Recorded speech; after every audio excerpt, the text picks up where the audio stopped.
Dream Machine. I went to bed that night with no hope of redemption for a sad, meaningless life. It wasn't as if it was like a country and western lament for a lost home, wife, child, or dog. It was metaphysical. I was in a pit of despond. I'm not going to describe in much detail the circumstances leading up to the night in question, save to say that all my senses seemed to register zero on scales that denoted appreciation of the outside environment. I had locked myself in, a black hole from which no light could escape.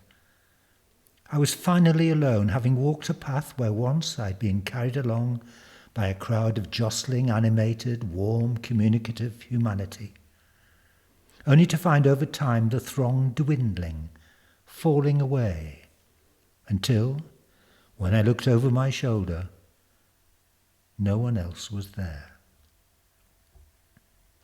Maybe most long lives end a bit like this. If we outlive everyone, we also outlive hope, opportunity, and purpose. Maybe for most, the long march from birth to death is the fulfillment of staying on top of the insanely transitory nature of existence, finding belief in the everyday, spiritual succour in the natural world, or in the great behemoths of religion, or in the expressions and consequences of love. All of which comes to an end before the very end. Not for me, never for me. I think I was born enclosed in a thick translucent caul which was never removed and cut me off from gaining the fulfilment others discovered and prized in my passage through the decades. Even at their height, the jostling crowd of apparent acquaintances, colleagues and family I mentioned earlier, who once flowed around me, never really touched me. I may have seemed part of their bravura charge through life's vicissitudes, but I travelled beside them as a ghostly appendage. What beset me throughout all these years and deformed my psyche was that looking back I had not made a difference to anything. I had not rippled the most superficial of surfaces. Check Jonathan N. Wilderman on Wikipedia. Nothing. Google my name and all you get is an undertaker in Penzance. I'd been a man with no destiny to fulfill. Part of the vast human wallpaper. I had a recurring nightmare that I had greatness inside me, but had not found a way for it to be expressed. Then even that stopped. So here I was, 25 years since a normal man's retirement, still working, though arthritic, slow, nearly deaf, waiting for Godot. I rarely look in the physical mirror as opposed to that virtual one residing inside the skull called the ego. But that night I did. I saw a younger man's skin, barely marked by age, untouched by the sun. The sharp blue eyes, exterior lamps of a nicely working brain, the thatch of wild, still blonde hair, and the hearing aids. Without the latter, I'd seem 30 years younger. Well, 20. And I looked this way because, unlike a rock star, I had not lived it up on drugs, late nights and sexual partners.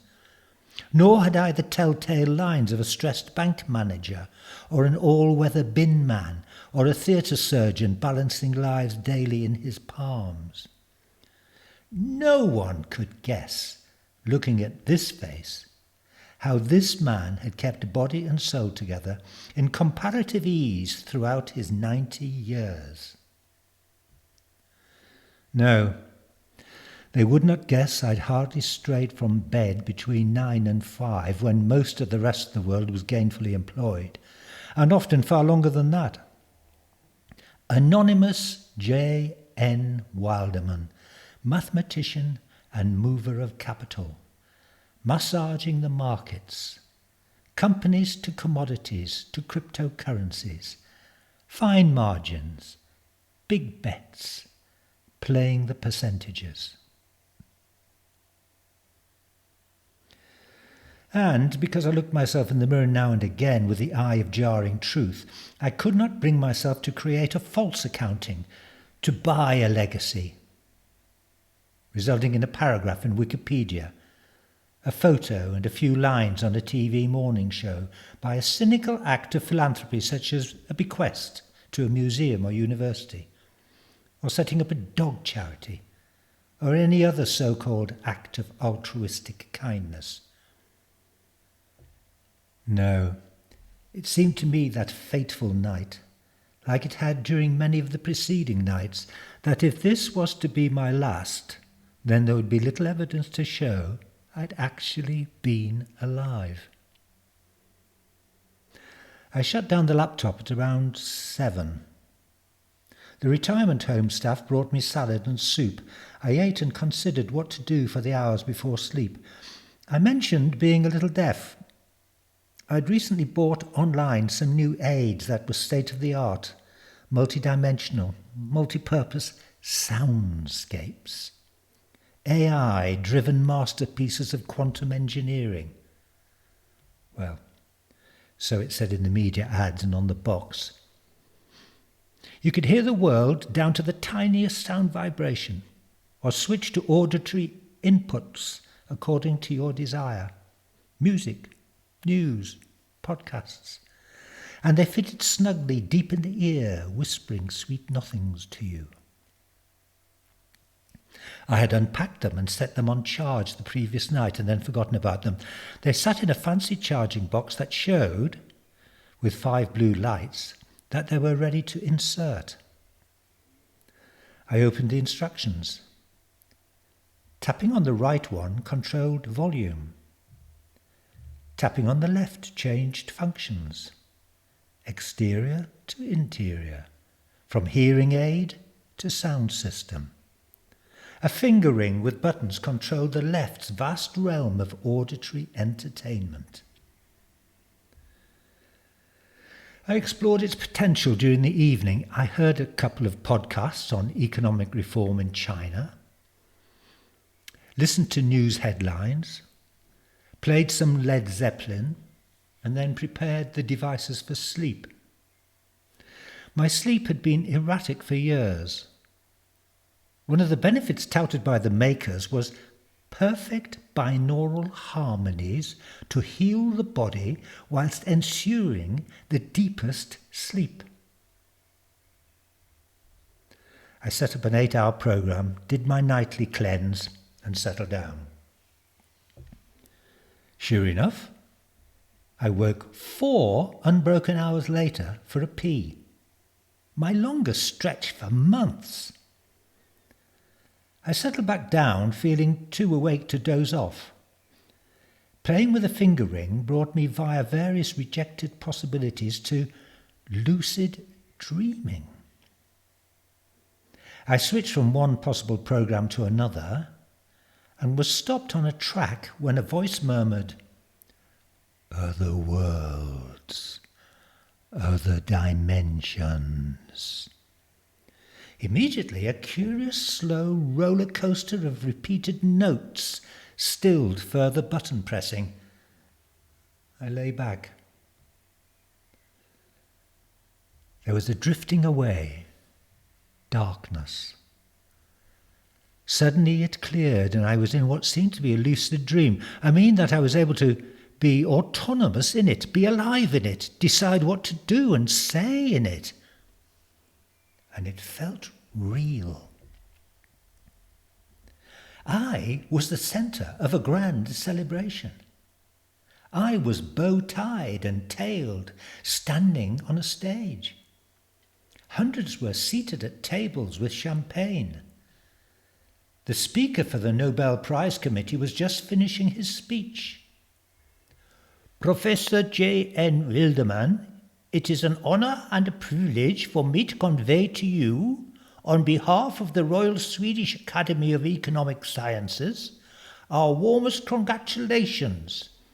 May I now please ask you to step forward and receive your prize from His Majesty the King. I stepped forward and took the 18-carat gold medallion with Nobel's profile on it. There was loud cheering. I made a pithy and generous speech, thanking family, friends and colleagues.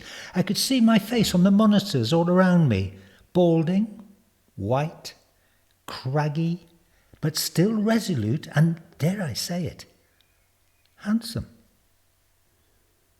The rest of the evening was really momentous, somehow underlining what a full-blooded life I had had, what an impact on world affairs, global economic harmony, the embraces, the kisses, the congratulations and the thanks. I had never felt better, more alive, or more fulfilled. Later, lying with my wife of 60 years, the glitz and glamour wearing off, I began to feel unsettled and restless. "Earbuds," she said. "You're anxious. Did you order replacements? You don't want to go back to those nightmares again?" I did. Online. They'll be here in the morning. Just one night without. She was right.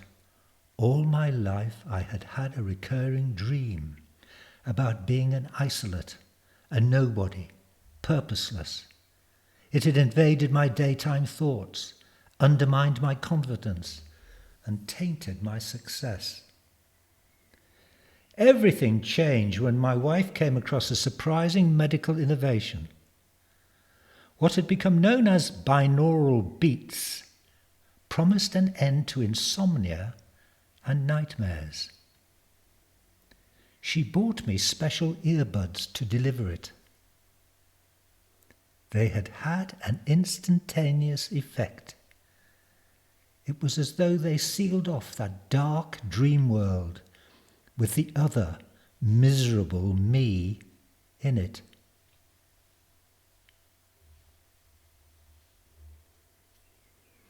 The lucid dream ended with the other J.N. Wildermann settling down to try to sleep without earbuds, and that was it, my night of redemption.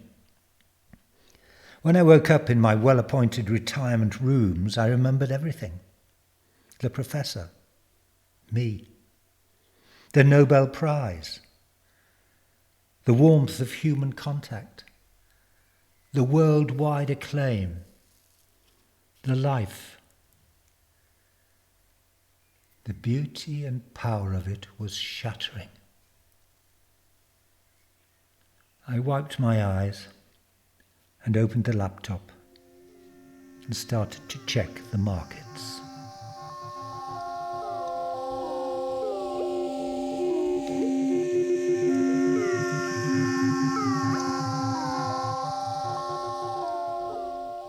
Well, there we are. Dream Machine was inspired by personal experience. I started using binaural beats a few weeks ago and have slept the better for it. The first time I tried using them for lucid dreaming, I had a strange experience. I suddenly confronted an unknown woman in my dream, and she was shocked to see me as though I'd entered her life from another dimension. I can still see her face. There are other dream-based realities and stories on this channel if you hunt them down, all with unexpected endings. But I wanted to mention Amazon being fined today for data breaches relating to its door security. Take a listen to Ring on this channel to find what ominous consequences might follow such an installation.